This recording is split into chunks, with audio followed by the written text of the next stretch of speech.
गीता सुगीता कर्तव्या कि मन्यई शास्त्र विस्तरई, ऐसा कहा है। एक गीता है तो शास्त्रों के विस्तार का कोई प्रयोजन नहीं है, ऐसा कहते हैं। क्योंकि जीवन के बारे में व्यक्ति से लेकर विश्व तक सबके जीवन के बारे में उसका सत्य क्या है, उसका प्रयोजन क्या है, जीवन कैसे होना चाहिए, किस लिए होना चाहिए, ये चिंतन तो जीवन के मूल में रहता ही है और विश्व में सर्वत्र चलता है। मनुष्य को चिंतन का गुण दिया है तो जानते जानते वो यहीं पहुंचता है। मैं कौन हूं, कहां से आया हूं, कहां जाऊंगा, ये विश्व क्या है, कहां से आया है, कहां जाएगा और हमारा संबंध क्या है। सारे विश्व में चिंतन वहीं जाता है। विज्ञान भी जगत को खोजने का प्रयास इसीलिए करता है कि इसका उत्तर चाहिए। अपने भारतवर्ष में ये जो सारा प्रयास चला वो एक सत्य निष्कर्ष पर पहुंचा।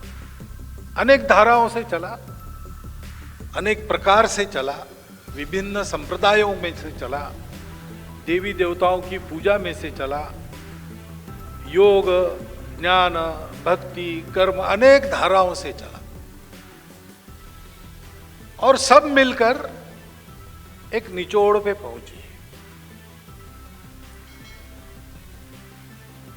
वो सारा गीता में है।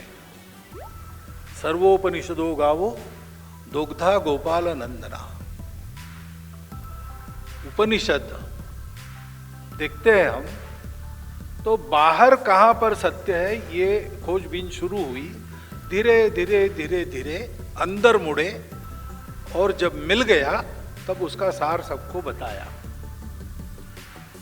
भगवत गीता में भारतीय चिंतन की पराकाष्ठा है। फेथ नाम की कोई चीज नहीं है। हमारे यहां कभी ये कहा नहीं हमारे पूर्वजों ने विश्वास रखो, उन्होंने कहा परीक्षा करो। मैंने ऐसा देखा है, मेरी ये अनुभूति है, तुम करके देखो, श्रद्धा पूर्वक करोगे तो तुम्हें भी वो अनुभूति मिलेगी। लेकिन बिना परीक्षा के विश्वास हमारे चिंतन में नहीं है।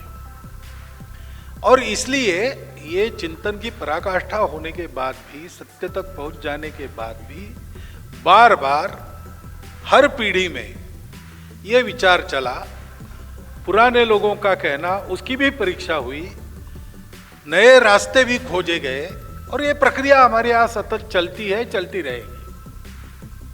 सत्य की निरंतर खोज का नाम हिंदुत्व है, ऐसा गांधी जी कहते हैं।